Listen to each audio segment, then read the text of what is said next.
মহব্বত করে না, গুরুত্ব দেয় না। দ্বিতীয় স্ত্রী হাজেরার প্রতি বেশি মহব্বত বেড়ে গেছে। ও কলিজার টুকরা রে, এইরকম সারা মনে একটা কুধারণা হয়ে গেল, আমার স্বামী ইব্রাহিম আর আমার গুরুত্ব দেয় না, মহব্বত করে না, ভালোবাসে না। আমার বুবু সারা, আমার বুবু হাজেরা তাকে বেশি মহব্বত করে, ভালোবাসে।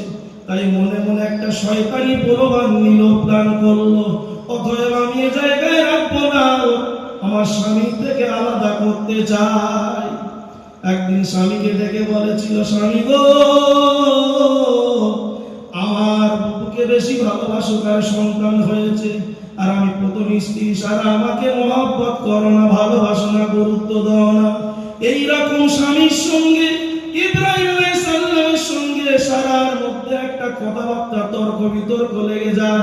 আমার আল্লাহ দেখেছে, আমার আল্লাহ দেখেছে, আমার নবীর ঘরে বিবি নবীর সঙ্গে তর্ক জড়িয়ে যাচ্ছে। কথায় ওই জায়গায় ইবলিস আজাজিল আসছে, আজাজিলের প্রলোভনে কিনা গন্ডগোল হয়ে যায়।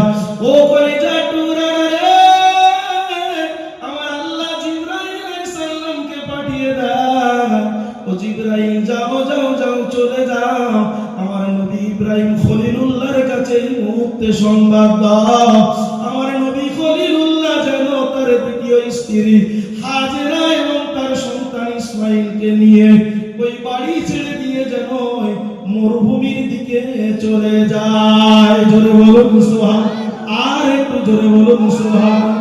সেদিন আমার আল্লাহ কি সুন্দর সমাধান করে দিয়েছিল নবীর ঘরে। এদিকে জান্নাতের ফেরেশতারা টানে জান্নাতে নিয়ে যাব, জাহান্নামের ফেরেশতারা টানে জাহান্নামে নিয়ে যাব। আমার আল্লাহ জান্নাতি ফেরেশতাদের ডাকে, জাহান্নামী ফেরেশতাদের ডেকে জিজ্ঞাসা করে, তোমরা কেন একে টানাটানি করছো? জাহান্নামী ফেরেশতারা বলে, আল্লাহ, যে মানুষটা দুনিয়াতে এত অন্যায় করলো, যারা এমনি করে পাপ, এমনি খাতা খুললে শুধু পাপ আর অন্যায়, একটা নয়, দুটো নয়, 100টা মতন খুন করেছে, হত্যা করেছে, মার্ডার করেছে, আল্লাহ এত অন্যায় করেছে, এর কোনো জান্নাতে যাওয়ার লাইন নাই, তাই আমরা একে জাহান্নামে টেনে নিয়ে যাচ্ছি। দ্বিতীয় দলকে জিজ্ঞাসা করলো, জান্নাতীর ফেরেশতারা, মালাইকারা, তোমরা কেন একে জান্নাতে নিয়ে যেতে চাও? ওই সময় ফেরেশতারা, মালাইকারা জবাব দেয়, আল্লাহ, যে মানুষটা 100টা খুন করতে পারে, হত্যা করতে পারে, অনেক বড় পাপ করেছে, অন্যায় করেছে আল্লাহ, কিন্তু এর উদ্দেশ্য বাড়ি থেকে বেরিয়েছিল আল্লাহ, কত অন্যায় করেছি, কত ভুল করেছি আল্লাহ, কত অন্যায় করেছি, কত ভুল করেছি, না না না, আমার জীবনে আর আমি অন্যায় করব না, আমি অন্যায় থেকে রেহাই কি করে পাবো, অন্যায় থেকে কি করে বাঁচবো? ওগো আমার আল্লাহ, এইরকম নিয়ত করে ইমাম সাহেবের কাছে গিয়েছিল, কিন্তু ইমাম সাহেব বলতে ছাড়ে না। ওগো আমার আল্লাহ, দ্বিতীয় ইমামের কাছে যায়, যেতে যেতে তো মউত হয়ে যায়। আমরা দেখতে পাচ্ছি এ গুনাহ থেকে বাঁচার জন্য ভালো উদ্দেশ্য নিয়ে বেরিয়েছে। ওগো আমার আল্লাহ, তাই আমাদের হিসাবে তো জান্নাতি জান্নাতি জান্নাতি। জোরে বলুন না সুবহানাল্লাহ, আর একটু জোরে বলুন সুবহানাল্লাহ। আমার আল্লাহ জানিয়ে দেয়, ওরে ফেরেশতারা, তোমরা শোনো শোনো শোনো, এইরকম ভাবে তোমাদের তো বললে শুনবে না। আমার আল্লাহ একটা চেন ফিক্টি করে দিলেন, চেন পাঠিয়ে দিলেন, ও ফেরেশতারা মাপো, দেখি মাপো এর কোন দিকটা বেশি ভালো। অতএব বাড়ি থেকে চেন সিস্টেম করে মাপা হলো। প্রথম যে ইমাম সাহেবের কাছে গিয়েছিল এই পর্যন্ত মাপা হলো, আবার এখান থেকে ভালো উদ্দেশ্য নিয়ে আর একটা দ্বিতীয় ইমামের কাছে যাচ্ছিল, কিন্তু যে জায়গায় মারা গেল ওই পর্যন্ত মাপো।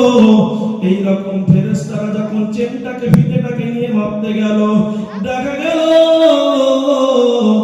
এর আযাবের চাইতে, গজবের চাইতে, অন্যায়ের চাইতে এর নেকির দিকে, ভালোর দিকে, সৎ উদ্দেশ্য ক্ষমা প্রাপ্তি হওয়ার জন্য আশা করেছিল, সেই দিকের 1 ইঞ্চি দীর্ঘ বেশি হয়ে যায়।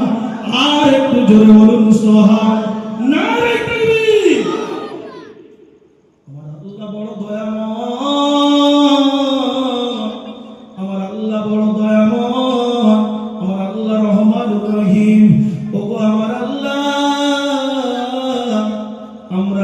জানি তামাম পৃথিবী যদি গজবে ভরে যায়, শুধু আপনার রহমত যদি একটু দেখে যায়, ওই গজবটুকু রহমতের জন্য তুচ্ছ হয়ে যায়। আর একটু জোরে বলুন সুবহানাল্লাহ। আমার আল্লাহ ফয়সালা করে দিল ফেরেশতারা যেহেতু এ ক্ষমার জন্য যাচ্ছিল, মাপ চাওয়ার জন্য যাচ্ছিল, তাই এর অন্যায় চাইতে ভালো হওয়ার আশাটা বেশি হয়ে যায়, রহমতটা বেড়ে যায়। আমি আল্লাহ জানিয়ে দিলাম ওই ডাকাতকে জান্নাতি পাঠিয়ে দাও। আর একটু জোরে বলুন